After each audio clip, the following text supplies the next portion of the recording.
Shalom. Selamat berbakti di dalam Tuhan. Mari kita naikkan pujian. Datanglah dan bertahta, sebab Dia adalah Tuhan kita yang bertahta di atas puji-pujian orang Israel. Dia akan puji-pujian kita anak-anak. Amin.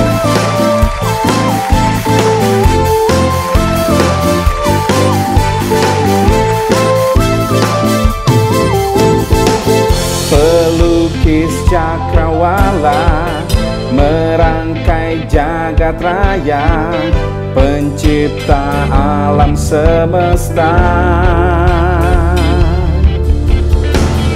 pemilik kehidupan yang sanggup menyelamatkan. Dialah jalan kebenaran. Kami rindukan kuasa lawatanmu, kebangkitan pasti terjadi. Oh, oh, oh. Datanglah dan bertahta, kuat dan berkuasa, saat hati bersatu menaikkan pujian. Belenggu dipatahkan, mujizat dinyatakan. Great is our God. Haleluya. Datang dan bertahta di atas puji-pujian kami ya Bapa. Engkau ditinggikan dan dimuliakan. Pelukis cakrawala, merangkai jagat raya, pencipta alam semesta, pemilik kehidupan yang sanggup menyelamatkan. Dialah jalan kebenaran. Kami rindukan kuasa lawatanmu, kebangkitan pasti terjadi. Oh, oh, oh. Datanglah dan bertahta, kuat dan berkuasa. Saat hati bersatu, menaikkan pujian, belenggu dipatahkan, mujizat dinyatakan. Great is our God. Datanglah dan bertahta, kuat dan berkuasa. Saat hati bersatu, menaikkan pujian, belenggu dipatahkan, mujizat dinyatakan. Great is our God.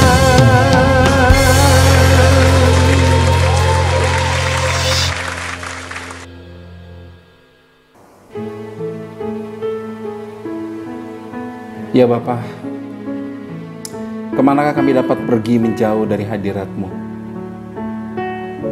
Engkau selalu ada dekat dengan kami. Karena itu kami datang mendekat kepadamu, memuliakan Engkau.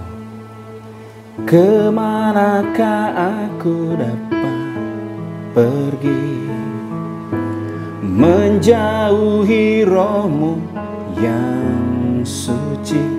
Kau sahabat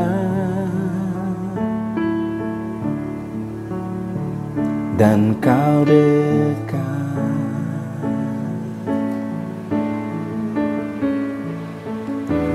Bahkan seluruh pengabdianku tak bisa membalas kesetiaan-Mu, sungguh mulia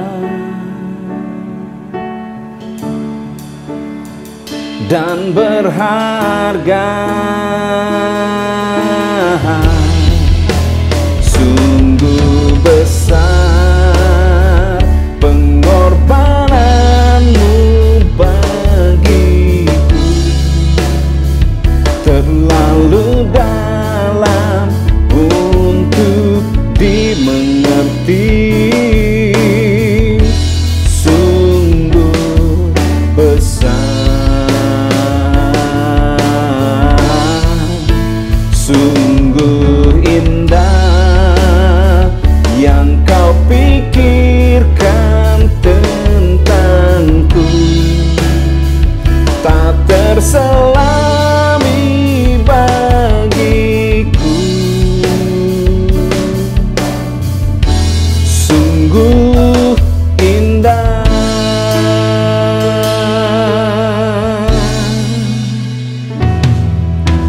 Kemanakah aku dapat pergi menjauhi Roh-Mu yang suci? Kau sahabat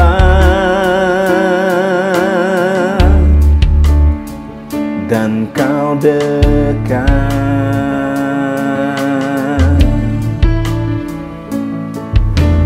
Bahkan seluruh pengabdianku tak bisa membalas kesetiaan-Mu, sungguh mulia dan berharga. Sungguh besar pengorbanan-Mu bagiku, terlalu dalam untuk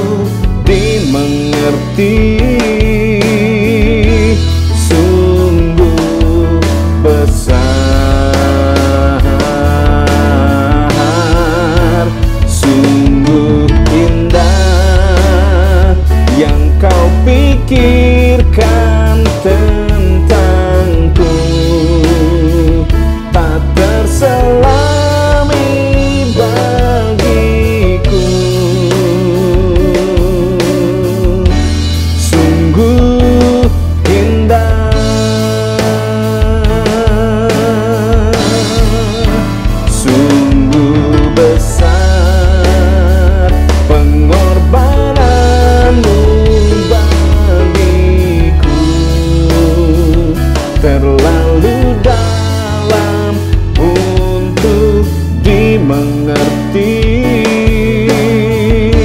Sungguh besar, sungguh indah yang kau pikirkan tentangku, tak terselami bagiku. Sungguh indah, sungguh indah. Bapa di surga, terangi pikiran, terangi hati kami ketika kami mendengarkan firman, baik hamba-Mu yang menyampaikan atau jemaat yang mendengarkan semuanya. Kami boleh sama-sama diberkati. Kami diberikan rahasia-rahasia Allah yang masih tersembunyi untuk membangun karakter ilahi kami menjadi seperti Kristus. Oleh sebab itu Tuhan dan Roh Kudus, mari Kau kerjakan agar kami semua mengenal, mengerti, tahu apa yang Tuhan firmankan dalam kehidupan ini. Oleh sebab itu Bapa, kami berserah penuh ke dalam tangan kuasa-Mu. Berfirmanlah, urapi setiap kami, urapi hamba-Mu, urapi jemaat-Mu, bahkan urapi firman-Mu itu sendiri, agar kami boleh berbuah-buah untuk Kristus. Haleluya, amin. Shalom Bapak Ibu, masih dalam rangkaian membangun karakter Kristus. Ya saudara sekalian, saya akan beri judul perenungan firman kali ini adalah ternyata, ternyata, ya. Tapi ini sebuah pembelajaran dari karakter seorang hamba Tuhan yang akan kita pelajari bersama-sama. Mari kita buka bersama-sama Kisah Para Rasul, terus sekalian, pasal yang ke-28. Judulnya Paulus di Malta. Nah, Bapak Ibu saudara sekalian, untuk mengerti pasal 28, maka kita perlu mengerti pasal 27. Nah, saya akan kisahkan saja untuk Bapak Ibu saudara sekalian dan saudara mendengarkan saja. Nanti tolong dipelajari lagi pasal 27. Pasal 27 ini adalah ceritanya Paulus itu ditangkap, saudara sekalian. Dia diadukan oleh orang-orang Yahudi, ya, dengan catatan dia telah melanggar adat istiadat dan menentang Allah. Ya, itu tuduhannya. Dan menarik sekali saudara sekalian, hukumannya yang mereka inginkan adalah Paulus harus mati. Ini kisahnya. Nah, saudara sekalian, karena dia menjadi dituduh seperti itu, terus kemudian ditawan ya oleh orang Yahudi, diserahkan kepada pemerintah Roma, saudara sekalian. Akhirnya dia menjadi tawanan, ya. Nah, Rasul Paulus itu pengen banding, ya saudara sekalian. Bukan hanya dia seorang Yahudi, tapi dia seorang Romawi juga. Dia pengen naik banding ke Kaisar, sehingga dia harus pergi ke Roma. Apakah satu kebetulan? Bukan. Karena Kristus yang berpesan ya secara pribadi agar Paulus juga ke Roma, ya saudara sekalian. Nah, tidak ada yang kebetulan dalam kehidupan Bapak Ibu saudara sekalian. Nah, ceritanya di pasal 27 seperti itu ya. Nah, pasal 27 itu ayat 10 sampai 14 itu mengisahkan bahwa Paulus menasehati mereka agar jangan berlayar dahulu. Karena apa? Karena dia mendapatkan satu pewahyuan, jangan berlayar terlebih dahulu. Namun apa kata perwira ya? Perwira ini yang membawa Paulus dengan pasukannya, karena ini tahanan cukup penting pada waktu itu, Yesus sekalian. Namun apa kata perwira, saudara sekalian?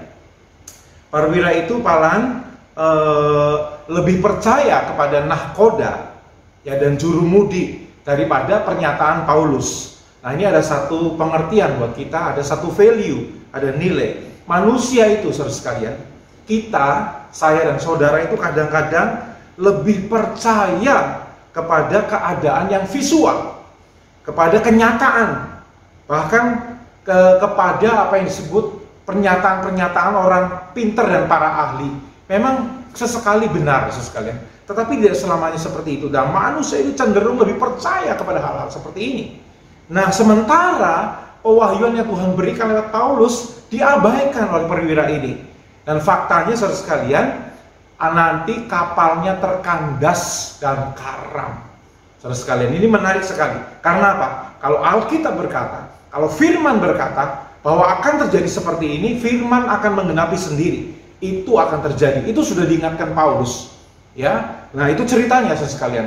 Perwira ini lebih percaya kepada ahlinya, ya, kepada faktanya bahwa keadaan tenang, angin biasa saja, keadaan laut tenang. Tapi Allah memberitahukan lewat Paulus akan terjadi seperti ini.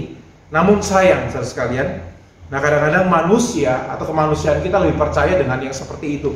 Namun melalui firman ini mari kita belajar percaya, belajar tanya Tuhan, belajar cari Tuhan, belajar mencari kehendak Tuhan. Tuhan bicara apa? Ya saudara sekalian, itu yang menarik dari pasal 27.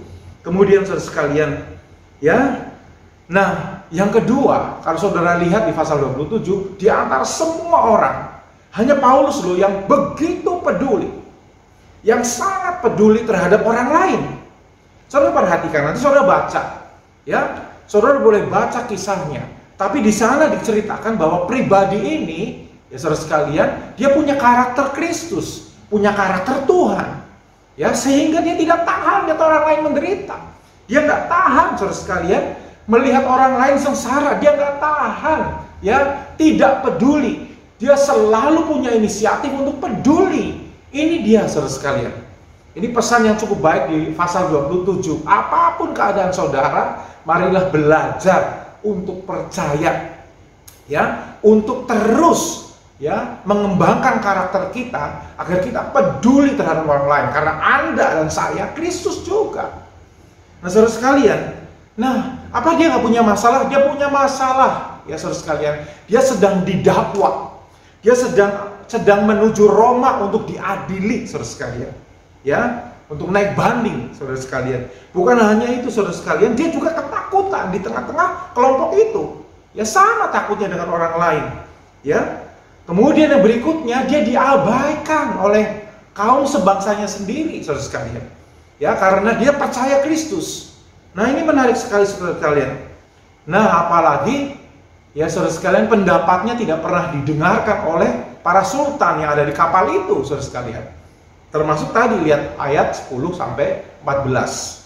Namun Paulus abaikan semuanya itu, dia tetap melakukan apa yang Roh Tuhan itu nyatakan dalam dirinya. Itulah kekristenan, itulah saya dan saudara. Marilah kita belajar, ya, berjalan dengan tuntunan Allah, sehingga walaupun kita juga merasa takut, kita merasa dalam keadaan yang buruk, tetapi kita tidak pernah dikuasai. Justru di tengah-tengah keadaan seperti itu masih bisa menghasilkan buah. Itu ciri daripada karakter Kristus itu sendiri. Nah saudara sekalian, mari kita baca pasal 28. Ya, judulnya Paulus di Malta. Saya akan membahas ayat per ayat, eksposisi ayat per ayat, ya saudara sekalian. Paulus di Malta. Setelah kami tiba dengan selamat di pantai, barulah kami tahu bahwa daratan itu adalah Pulau Malta. Ini menarik, saudara sekalian. Menariknya apa? Malta itu artinya madu yang manis. Karena pulau ini memang terkenal menghasilkan madu yang cukup manis. Ya saudara sekalian, berbeda dengan madu yang lain karena ada tawon yang berbeda. Saudara sekalian, itu kata Malta. Tapi ini menarik, ya. Setelah itu Paulus terdampar. Persis kata Alkitab. Kalau Alkitab berkata, kalau Tuhan berkata, yang akan selamat hanya manusianya, perahunya nggak akan selamat. Itu pernyataan Paulus, ya saudara, kepada seluruh isi kapal, yang akhirnya mereka semua percaya. Tapi menariknya sekalian, setelah terdampar, ya sekalian, ini ada kesusahan tersendiri. Nah Bapak Ibu saudara sekalian, apa sih dan kenapa sih bisa terjadi? Tapi menurut saya begini, terdampar itu menggambarkan, ya, sebuah pengalaman yang sangat mengerikan. Ya, menurut saya mengerikan, apalagi tengah laut, ya, gelap, nggak lihat apa-apa, begitu terdampar di satu pulau. Anda kan lihat di sana ada binatang buas, apa enggak? Ya, Anda hanya bisa meraba-raba, nggak ngerti ada apa di depan. Ya, dia sedang terdampar, ya. Nah, Bapak Ibu saudara sekalian, ini juga mengingatkan kepada kita semua, kadang-kadang perjalanan hidup saudara dan saya juga mengalami hal-hal yang seperti ini. Terkadang hidup ini tidak sesuai dengan ekspektasi, ya, yang kita harapkan, kan saudara sekalian. Dan kadang-kadang banyak orang yang sedang terdampar, ya saudara sekalian, dengan keadaan-keadaan. Nah, ini menarik sekali. Paulus terdampar. Semua orang yang bersama-samanya terdampar. Ya, ada 276 orang di perahu itu yang sedang terdampar. Dan kalau tidak ada sabda Allah, satu pun dari mereka nggak ada yang selamat. Itu pernyataan Paulus yang cukup keren. Nah, mereka dalam keadaan sedang terdampar, ya, sedang menderita, istilahnya sama, ya. Mereka nggak tahu, ya, saudara sekalian, ayat berikutnya mereka baru mengatakan, di ayat 1 itu dikatakan, barulah, ya, kami tahu bahwa daratan itu adalah Pulau Malta. Mereka baru tahu.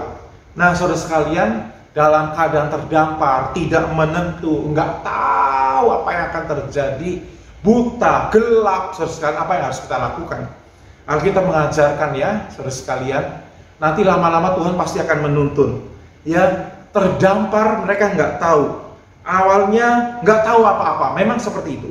Terus kemudian mereka masih meraba-raba, ini apa ya? Kok begini, kok begitu, saudara sekalian, ya.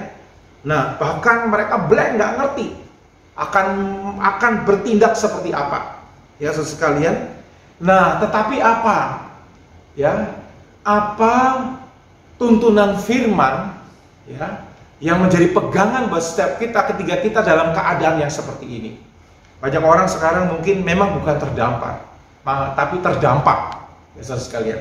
Tapi apa sih firman yang bisa kita ambil dari pengertian pasal 28 ayat 1 ini dari Kisah Para Rasul? Saudara sekalian, yang bisa kita ambil adalah walaupun sedang terdampak, kita nggak ngerti apa-apa, ke depan juga kita nggak ngerti ada apa, akan bagaimana, kita semua nggak ngerti.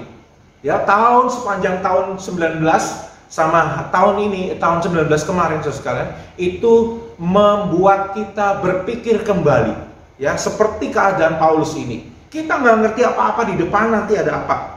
Kita juga hanya bisa meraba-raba, oh apa ini, apa itu. Karena mereka sedang terdampar, sama kita yang sedang terdampak. Ya, saudara sekalian, blank, nggak lihat apa-apa, gelap, buta. Ya, baru mereka ngerti. Nah, kata baru mereka ngerti itu perjalanan waktu yang membuat nanti mereka mengerti. Sama. Ketika saudara berjalan dengan Tuhan, nanti baru saudara ngerti ini apa. Tapi yang terpenting adalah ketika saudara sedang terdampak dan terdampar, apa yang harus kita lakukan? Yang pertama adalah tetaplah fokus kepada Tuhan dan bukan kepada problema saudara. Sekali lagi, tetap fokus kepada Tuhan dan bukan kepada problema saudara. Ya, saudara sekalian, kenapa dikatakan seperti itu? Coba saudara lihat di ayat yang kedua, ya. Penduduk pulau itu sangat ramah terhadap kami. Alkitab mengatakan penduduknya sangat ramah. Ya, fokus saja kepada itu. Puji Tuhan, saudara sekalian, pasti Tuhan kasih jalan ketika saudara terdampar dan terdampak. Ya, kita nggak ngerti, tapi percayalah, tetaplah fokus kepada Tuhan. Masih ada yang baik yang sedang Tuhan sediakan. Ingat itu, saudara sekalian. Ya, saudara sekalian, lalu saya bacakan ayat yang ketiga.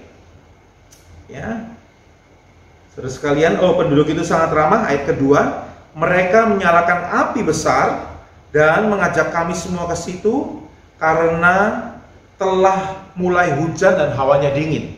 Jadi mereka sedang ngumpulin ranting-ranting tuh para penduduknya. Ya, mengumpulkan kayu-kayu, membuat api yang besar karena ini bukan kelompok kecil, 276 orang yang sedang terdampar pada waktu itu. Tapi penduduknya ramah. Jadi fokuslah terhadap satu hal yang baik ini. Ya, dan fokuslah kepada Tuhan, pasti ada pertolongan Tuhan untukmu. Ya, sekalian, Alkitab mengatakan seperti itu. Lihat ayat yang ketiga. Ketika Paulus memungut seberkas ranting-ranting dan meletakkannya di atas api, keluarlah seekor ular beludak karena panasnya api itu, lalu menggigit tangannya. Gitu, saudara sekalian. Ini menarik. Menariknya bagaimana, ya, saudara sekalian? Menariknya adalah, saudara, apapun yang sedang terjadi, lihatlah karakter seorang Kristen yang takut akan Tuhan. Lihatlah karakter seorang yang benar-benar menyembah Tuhan. Apa yang dilakukan oleh Paulus, saudara sekalian? Paulus melakukan seperti yang penduduk pulau itu lakukan. Lukas menulisnya cukup jeli. Kenapa yang dia tulis Paulus memungut ranting-ranting? Kenapa? Mungkin, saudara sekalian, yang lain nggak mungutin. Mungkin yang lain hanya merasakan kedinginan, ya saudara sekalian, dia fokus kepada penderitaannya. Oh dingin, oh gelap, oh aku takut, besok mau bagaimana. Mereka nggak mikir, mereka hanya berpikir begitu. Satu dengan yang lain, oh kapal telah celaka, apalagi yang punya kapal ya. Atau saudara, atau para saudagar-saudagar, di dalamnya juga ada saudagar-saudagar. Ya orang-orang para sultan tuh saudagar-saudagar, wah dia pusing, oh barang saya telah dibuang ke laut semua, aku rugi besar. Gitu ya. Tapi lihat Paulus. Apa Paulus gak kehilangan barang? Dia kehilangan barangnya juga. Karena apa? Semua udah dibuang ke laut. Ya, pada waktu itu mengosongkan kapal agar tidak terkandas. Nah, Bapak Ibu Saudara sekalian, cobalah lihat ini. Lihat apa yang dilakukan seorang yang punya karakter Kristus. Jadi ini pentingnya kita belajar untuk karakter kita bertumbuh. Ya, sekalipun sulit, sekalipun mengalami kapal terkandas, karam, terdampak mungkin, sulit, gelap, gak lihat apa-apa, gak ngerti apa-apa. Tapi ada satu cara Tuhan yang Tuhan gerakan dalam hati seorang Paulus. Ini menjadi teladan bagi kita, persis sama. Ya saudara sekalian, apa yang dilakukan oleh Rasul Paulus? Dia mengutin ranting-ranting. Nah, Lukas menuliskannya dengan cukup jeli. Dia ikut mengut ranting-ranting, ya bersama penduduk kota itu, penduduk pulau itu. Nah, kemana yang lain, Bapak Ibu Saudara sekalian? Oh, ini pengertian yang cukup hebat. Ya saudara sekalian, buat saya ini pengertian yang cukup dalam. Dia seorang rasul yang besar loh saudara sekalian. Dia bisa loh perintahin orang lain juga bisa. Ya, tapi dia nggak perintah orang. Dia lakukan sendiri, dia pungutin ranting-ranting. Lukas menuliskannya dengan cukup jelas. Dia pungutin ranting-ranting, dia ikut ya membuat api yang besar itu. Dia turut bekerja sama dengan orang-orang pulau itu. Dia nggak tinggal diam. Itu karakter Tuhan. Dia nggak bisa lihat orang sengsara. Dia nggak bisa lihat orang kedinginan. Maka dia pungutin ranting. Pertanyaannya, jadi seorang rasul yang besar, dia bisa perintahin, oh kamu tolong ini, kamu sana, kamu begini, itu kan bisa. Kenapa dia nggak? Itu karakter Kristus. Ya. Terus yang kedua, saudara sekalian, pertanyaannya mana yang lain? Ya, di situ ada perwira pasukan. Perwira pasukan bisa ngomong, pasukan, tolong Paulus, tolongin rakyat itu, tolongin penduduknya, kirimin kayu-kayu, kamu pungut, kan bisa. Ya, saudara sekalian, mana? Lukas tidak menulisnya. Ya, apakah ini tidak tertulis? Menurut saya enggak. Lukas tidak menulisnya, saudara sekalian. Apakah ini dari sisi Paulus saja? Menurut saya juga tidak, saudara sekalian, menurut saya. Tapi pertanyaannya mana? Ya, mana kepala perwira pasukan itu? Ya, kok tidak ngikutin? Kok tidak ngumpulin ranting-ranting dan membuat perapian yang besar? Lalu yang kedua, mana para bangsawan? Saudagar-saudagar kaya itu. Mungkin mereka sedang fokus sama dirinya sendiri. Oh, barangku hilang. Oh, susah, rugi. Ya, saudara sekalian, mana para prajurit yang biasanya getol? Mungkin juga mereka sedang kedinginan dan masing-masing sedang fokus sama dirinya sendiri. Tapi seorang yang punya karakter Kristus, dia fokus terhadap orang lain. Itu dia.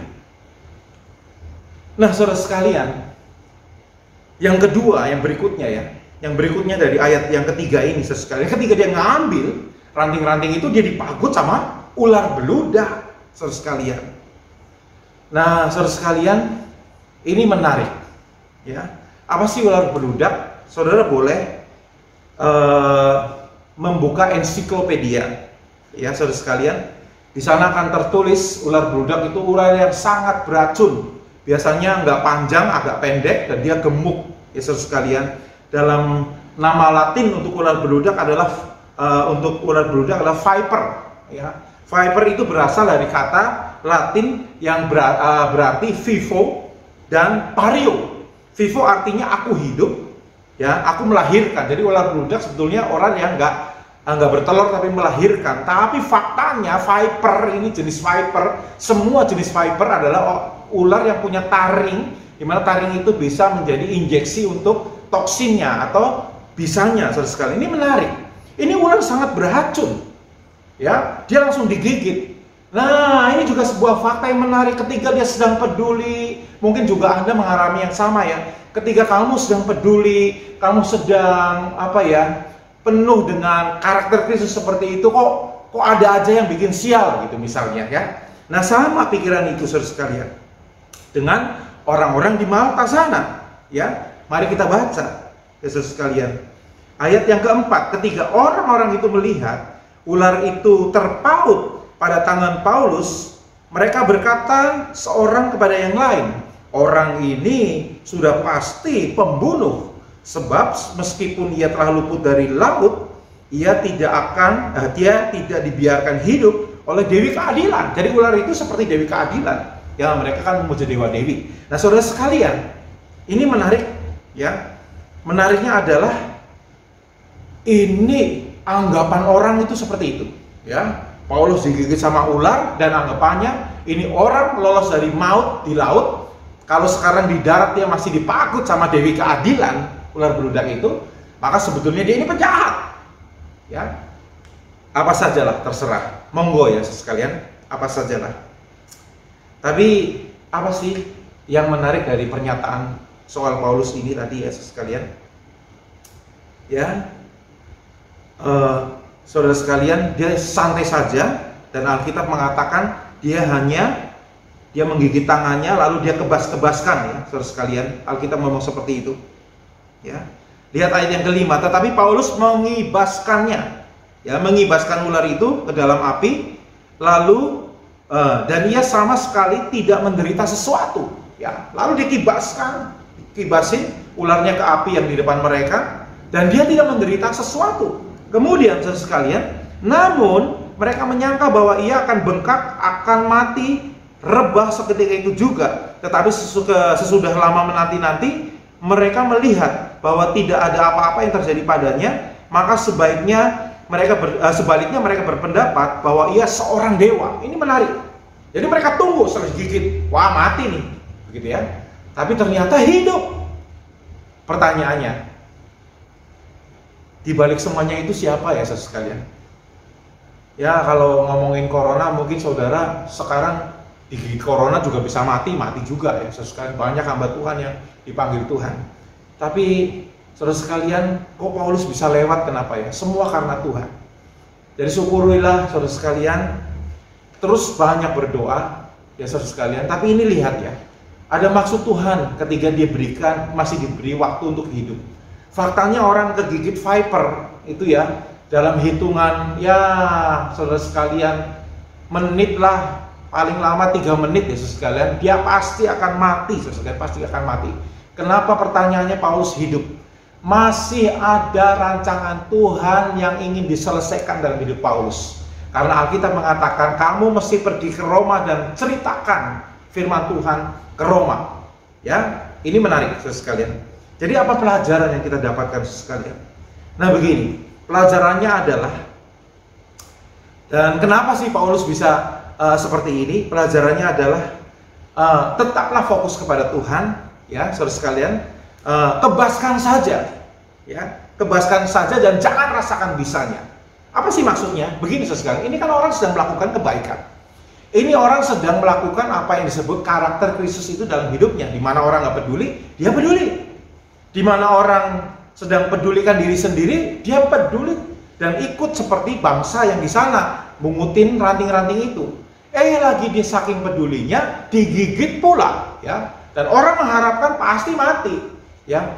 Bukan mengharapkan sih, orang itu pasti menilai ini pasti mati, ya saudara. Tapi faktanya nggak mati, ya. Pelajarannya apa, saudara sekalian? Ketika Anda sedang melakukan apa yang Tuhan perintahkan dalam hidupmu, ya saudara sekalian, sekalipun nanti ada toksin, ada racun, ada gigitan bisa, ya atau serangan dari yang lain, si jahat begitu saudara sekalian, abaikan saja, ya kibaskan saja. Persis Paulus kibasin ular itu ke dalam api, kibasin sajalah, ya saudara sekalian, sehingga kamu tetap fokus terhadap cara Tuhan yang sedang membimbing kamu. Ini pelajaran yang cukup penting saudara sekalian, kibaskan saja. Bukan hanya itu saudara sekalian, abaikan juga sindiran-sindiran atau pujian manusia. Ya, orang Malta itu kan ngomong, wow, ya, dia pertama menyindir hebat, ini pasti penjahat. Tapi karena dia tidak mati digigit oleh ular itu, sekarang dia ngomong berganti. Oh, ini pasti dewa. Ya, itu semua pujian. Pertama dari mulut yang sama menghujat, dari mulut yang sama juga memuji. Apa yang harus kita lakukan? Abaikan saja. Paulus tidak peduli dengan pujian itu. Paulus tidak peduli sama gigitan ular itu, saudara sekalian. Sama. Ini poin penting di sini adalah apapun, kalau saudara sedang fokus dengan Tuhan, apapun yang sedang menyerang kehidupan ini, kibaskan saja, kebaskan saja, abaikan saja. Tidak usah terpengaruh. Karena fokus kita bukan kepada problem. Fokus saudara dan saya kepada Tuhan yang memberikan kita kesempatan untuk hidup.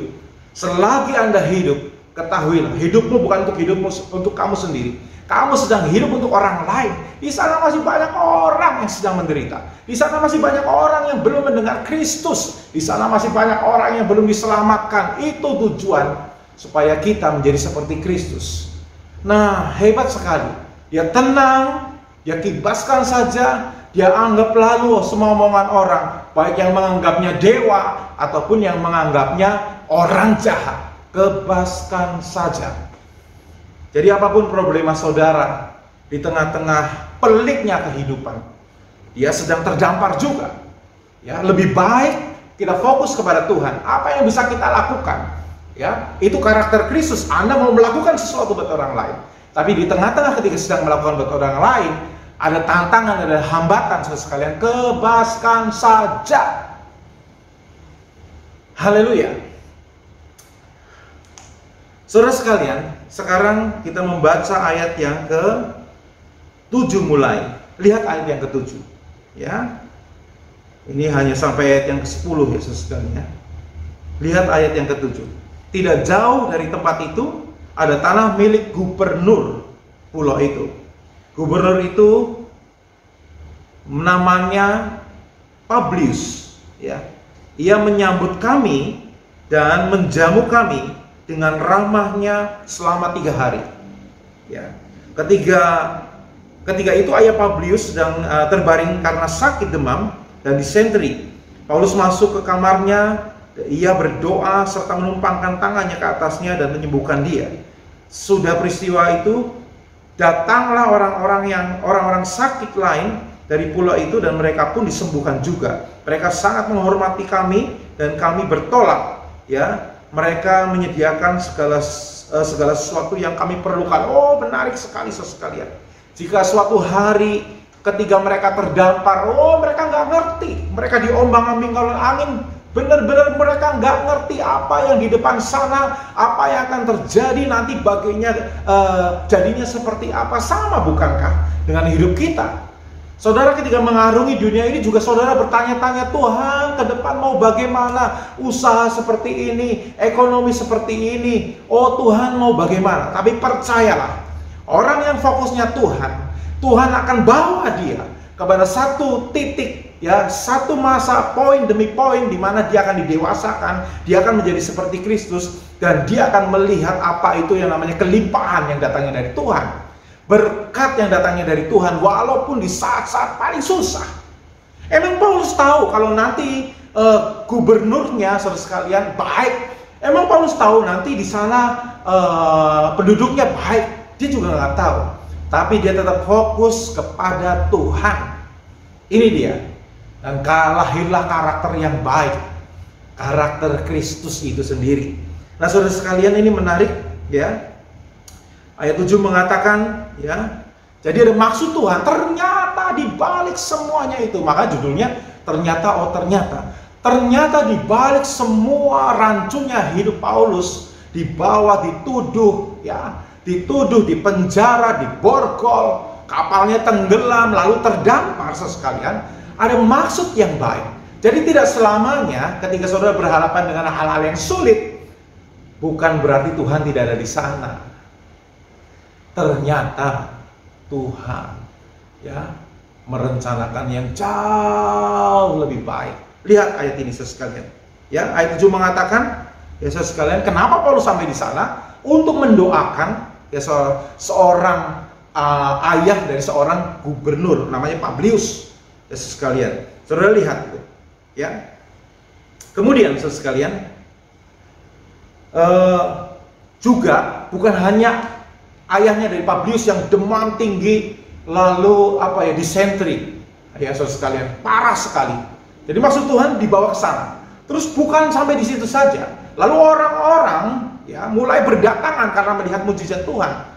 Inilah dia saudara sekalian, Anda dipakai oleh Tuhan, saya dan saudara dipakai oleh Tuhan di tengah-tengah masyarakat yang seperti ini. Ya saudara sekalian, mari bekerjalah dan mari berbuahlah ya untuk Tuhan. Seperti Paulus ini saudara sekalian. Ini menarik. Ya, ternyata maksud Tuhan adalah dia mesti ketemu Publius. Setelah ketemu Publius, bapaknya perlu disembuhkan dengan kuasa Tuhan. Bukan hanya bapaknya, seluruh pulau itu yang sakit terima kesembuhan. Di sana ada yang namanya mujizat. Di sana ada yang namanya mereka kenal Kristus, saudara sekalian. Nah, saudara sekalian, berikutnya dikatakan dia dihormati. Ya, ayat 7 mengatakan dia dihormati, diperlakukan baik, disambut, saudara sekalian. Kemudian saudara sekalian, di ayat yang 10, apa yang hilang selama ini dikembalikan. Dan Alkitab menuliskan mereka memenuhi semua keperluan yang akan diberikan, yang akan diperlukan oleh Paulus menuju ke Roma nanti. Nah, ini dia Bapak Ibu Saudara sekalian, apa yang bisa kita renungkan pada pagi hari ini. Bapak Ibu, percayalah ya, kalaupun Anda sedang terdampar dalam kehidupan yang sepertinya Anda tidak melihat apa-apa di depan. Tapi siapa sih orang yang bisa melihat ke depan? Bukankah saya dan saudara punya kontrak harian dengan Tuhan? Hari ini saya ngomong, Tuhan, saya mau setia sama Engkau. Kita ketemu hari besok juga, hari itu juga ngomong, saya mau setia sama Engkau. Kontrak kita seperti itu Bapak Ibu Saudara sekalian. Nah, apa pelajaran yang bisa kita dapat dari dari Kisah Para Rasul pasal 28 ini Saudara sekalian? Pertama Saudara sekalian, kalau Anda terdampak ya, lalu kita nggak ngerti ke depan, buta, kita nggak ngerti, kita hanya bisa meraba-raba, ini apa, itu apa. Tetaplah fokus kepada Tuhan. Percayalah, dia pasti datang menolong saudara. Ya, saudara sekalian. Lalu yang kedua, saudara sekalian, kalau Anda sudah terdampak, bukan berarti Anda akan diam saja, tetapi nyatakanlah karakter Kristus yang ada dalam hidup saudara. Ketika orang-orang sedang mengumpulkan bara api ya, kayu-kayu untuk bara api, lalu Lukas menuliskannya dengan cukup detail. Paulus melakukan hal yang sama. Jadi saudara, jangan biarkan keadaan menguasai dirimu, ya. Jangan biarkan, ya. Tetapi tetaplah fokus untuk Kristus, ya. Tetaplah fokus pada Kristus. Kalau kita fokusnya Kristus, ada sesuatu yang kita bisa buat, ya. Yang kedua, kenapa Paulus bisa seperti itu, ya? Iya, karena ia harus berfungsi dan berbuah untuk Tuhan.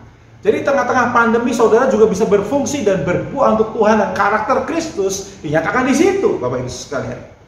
Yang ketiga, saudara sekalian, ya, ketika saudara sudah melakukan apa yang Tuhan perintahkan, ambil bagian dalam karakter ilahi itu tadi, menolong orang, merawat orang, peduli orang, saudara sekalian, lalu di tengah-tengah itu ada badai juga. Alkitab ngomong kebaskan saja. Persis Paulus digigit ular itu. Faktanya mematikan, harusnya mati. Tapi kenapa hidup? Ada yang Tuhan mau dalam hidup kamu. Ketika kita semua masih sehat, ada yang Tuhan mau dalam hidupmu untuk orang lain. Ya, saudara sekalian, abaikan semua sindiran, abaikan juga semua pujian yang ada untukmu. Persis orang-orang di Malta, pada waktu dia digigit, ya, lalu dia tungguin, oh pasti ini mati. Lalu mereka anggap dengan perkataan-perkataan yang jahat, ini pasti orang jahat. Lalu ketika Paulus gak mati, lalu orang itu ngomong, oh ini dewa. Semua pujian manusia abaikan, saudara sekalian. Mari kita fokus kepada Tuhan dan kerjakan apa yang Tuhan mau. Nah, saudara sekalian, nanti Tuhan akan bawa hidupmu kepada satu destinasinya Tuhan sendiri. Apa itu? Kamu menjadi Kristus-Kristus kecil. Seperti Paulus, ya, dia ketemu dengan Publius. Ya, dia sembuhkan ayahnya oleh karena kuasa Tuhan, menyembuhkan ayahnya, bahkan seluruh orang yang sakit. Ya, orang yang sakit. Ya, kenapa dia bisa menyembuhkan orang yang sakit? Awalnya adalah dari sebuah kapal yang terkandas. Dari sebuah, kalau manusia ngomong, sebuah kegagalan, kesialan. Ya, itu manusia. Tapi buat orang percaya tidak ada itu. Jadi apapun yang terjadi dalam hidupmu sekalian, Bapak Ibu Saudara sekalian, Allah sedang menuntunmu untuk kamu jadi saksinya Tuhan. Sembuhkan orang lain dengan perkataan, dengan kuasa Tuhan, dengan kepedulian Anda sekalian. Ya saudara sekalian, bukan hanya 1-2 orang, seluruh pulau itu. Bahkan Alkitab menggambarkan cukup jelas. Ketika mereka mau pergi lagi ke Roma, Alkitab ngomong apa saudara sekalian? Alkitab menuliskannya, apa yang diperlukan Paulus dicukupi. Ini dia, buah dari orang yang fokus, dari orang yang peduli dengan karakter Kristus, dari orang yang mau berfungsi dan berbuah bagi Kristus. Haleluya. Mari kita berdoa. Terima kasih Engkau telah berfirman dalam kehidupan kami. Tuhan, pakai setiap kami menjadi Paulus-Paulus kecil, menjadi Kristus-Kristus kecil, yang ketika melihat orang sedang kesusahan, kami tidak tinggal diam, karena ada karakter ilahi yang mengajak kami untuk melakukan sesuatu bagi bangsa ini, bagi orang lain, bagi jemaat yang lain, bagi siapa saja. Bahkan Tuhan, kami percaya ketika kami bertemu dengan persoalan masalah belum selesai, Tuhan, dengan kami, Engkau sedang membawa kami kepada kesempurnaan cara Tuhan sendiri.